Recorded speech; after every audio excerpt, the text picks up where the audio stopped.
America Bharat उपरे 500% tariff लागू करने नहीं आलोचना जोर धरी। इस समय भारतर वैदेशिक व्यापार मंत्रालय अमेरिका को एक स्पष्ट जवाब देछि। भारतीय विवृत्ति में कहुଯାଇଛି आम स्पष्ट करदेछु जे आमर शक्ति निष्पत्ति बजार परिस्थिति को दृष्टि रखी नियाଯାଇଛି एवं 1.4 बिलियन भारतीयों शक्ति सुरक्षा सुनिश्चित करा जाउछि।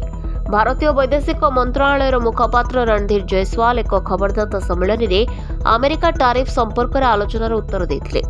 यह उल्लेखनीय जे अमेरिका पूर्व भारत उपर 50% टारिफ लागू करुछि, तथापि यह निष्पत्ति भारतर अर्थनीति को विशेष प्रभावित करे नाही। फलस्वरूप अमेरिका एवं भारत, चाइना और ब्राजिल भली देशगुड़िक उपरे 500% टारिफ लागू करने को चाहूछि। रिपोर्ट अनुसार यह बिल सेनेटर लिंडसे ग्राहाम द्वारा आगत करा जायथिला। यापर डोनाल्ड ट्रम्प 7-8 जनवरी 2026 रे बिल को अनुमोदन करथिले। वैदेशिक मंत्रालय मुखपात्र रणधीर जयसवाल कहते आपण जो प्रस्तावित बिल विषय कहते ताहा विषय आम अवगत। आम यह बिल सहित जड़ित घटना पर नजर रखिछु। मु आपण को यह जणाइबा को चाहूछि जे शक्ति उत्स संपर्क में आपण आमर मत भल भाव जानती।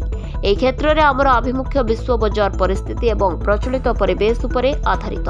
आम यह विश्वास करुचे आमर 1.4 बिलियन लोकों को सुलभ शक्ति किपरि जोगाई दियाजिब ताहा उपर आधार करी आमे आमर रणनीति निर्णय करू।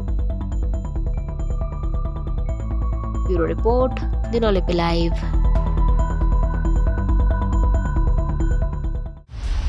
दिनलिपि लाइव को एबे ही लाइक, शेयर, सब्सक्राइब करंतु।